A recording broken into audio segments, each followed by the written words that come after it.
जाडोमा होइन बाइकको इन्जिन क्या चाँडै सिलाउँछ के। अनि एकचोटि होइन म कलङ्की जाँदै थिएँ कि होइन साँझतिर, ट्राफिक यति धेरै थियो, म सातो बाटोमा फसेको थिएँ कि।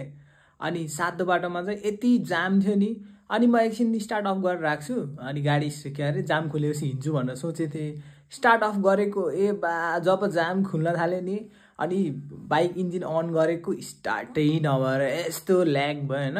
अनि के गर्ने भनेर साइडको एउटा दाइ आएर हेल्प गरिदिन्छु भनेर होइन, त्यो जाममा यत्रो प्यासेज थियो क्या। अनि त्यहाँ चाहिँ दाइले पछाडिबाट धकाल्नु भयो, म 2 गियरमा राखेर ल स्टार्ट गर्ने भनेर कति 5 मिनटसम्म त्यति ट्राई गऱ्यौँ, स्टार्टै भएन। अनि गाडी निक्लियो होइन। अनि फेरि दाइ मेरोमा हुनुहुन्थ्यो, अनि दाइको बाइक पछाडि जो बसेको थियो उसले लिएर चल्दैछ कि। अनि दाइ त्यो खोज्दै जानुभयो, म चाहिँ सातो बाटोमा साइड लगाएर, अनि यतातिर ओह्रालो छ नि त हाम्रो गवर्नमेन्टतिर, त्यहाँ ओह्रालोको तलपट्टि चाहिँ ग्यारेज रहेछ। अनि त्यहाँमा ओह्रालो गर्दै म त्यहाँ स्टार्ट गर्छु भनेको, ठ्याक्कै स्टार्ट भयो, अनि ठ्याक्कै ग्यारेज आइदिएर अब